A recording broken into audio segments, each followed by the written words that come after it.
Shocking facts about gladiatorial combat in ancient Rome.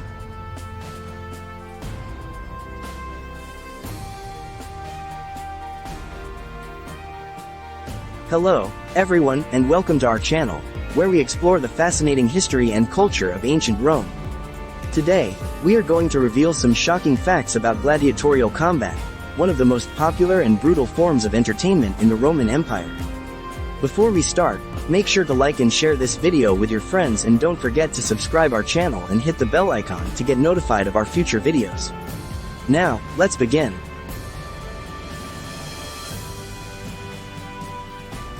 Fact number 1. Not all gladiators were slaves. One of the common myths about gladiators is that they were all slaves who were forced to fight for the amusement of their masters. While it is true that many gladiators were slaves, prisoners of war, or criminals who had no choice but to enter the arena, there were also some who volunteered to become gladiators. These were usually poor or desperate people who saw gladiatorial combat as a way to earn money, fame, or freedom. Some were even free-born Roman citizens who were attracted by the thrill and glory of fighting. According to Roman gladiators, history, most famous ones, and facts, some of the most famous gladiators in history, such as Spartacus, Crixus, and Flamma, were volunteers who chose to become gladiators.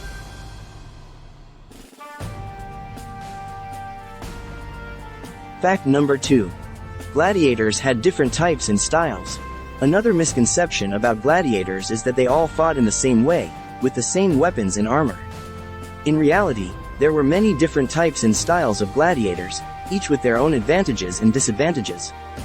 For example, there were the hoplomachii, who wore heavy armor and fought with a spear and a shield; the retiarii, who wore little armor and fought with a net and a trident; the murmillo, who wore a helmet with a fish-shaped crest and fought with a sword and a shield; and the thrax, who wore a helmet with a griffin-shaped crest and fought with a curved sword and a small shield. These types of gladiators were often paired against each other to create a contrast and a challenge.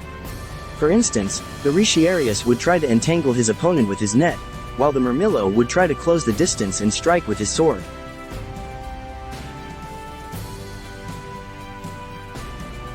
Fact number 3. Gladiators were trained and treated like athletes. Gladiators were not just mindless killers who hacked and slashed their way through the arena.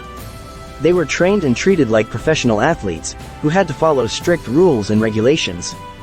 Gladiators were trained in special schools called ludus, where they learned the skills and techniques of fighting, as well as the etiquette and discipline of the arena. They were supervised by experienced instructors called lanistae, who also acted as their managers and agents. Gladiators were also provided with food, clothing, medical care, and even massages to keep them in good shape and health. Some gladiators even had fan clubs and sponsors, who would cheer for them and reward them with gifts and money.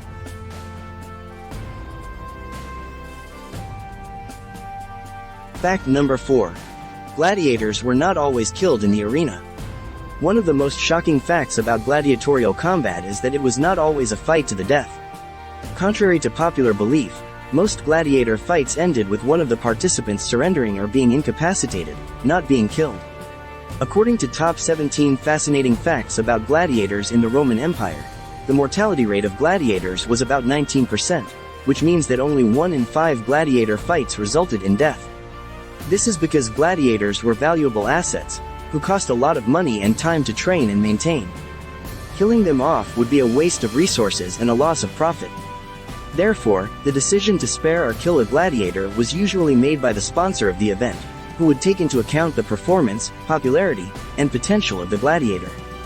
The sponsor would then signal his verdict by turning his thumb up or down, or by waving a handkerchief. The crowd could also influence the decision by cheering or booing, but the final say was always with the sponsor.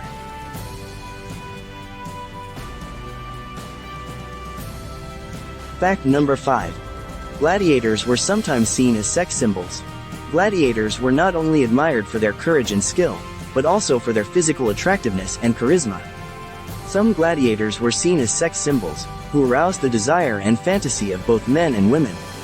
According to 10 myths and surprising truths about gladiators and gladiatorial combat in ancient Rome, gladiators were often depicted in erotic art and literature, and some even had affairs with wealthy and influential people, such as emperors and empresses. For example, the Emperor Commodus was known to have a passion for gladiatorial combat, and often participated in the arena himself. He also had a sexual relationship with a female gladiator named Marcia, who later conspired to assassinate him. Another example is the Empress Messalina, who was notorious for her sexual escapades and affairs. She reportedly had a secret affair with a gladiator named Nestor, who was later executed by her husband, the Emperor Claudius.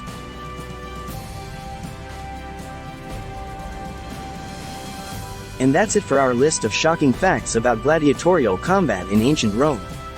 Do you agree with our facts? Which fact did you find the most shocking? Let us know in the comments below. And if you liked this video, don't forget to subscribe to our channel and hit the bell icon to get notified of our future videos.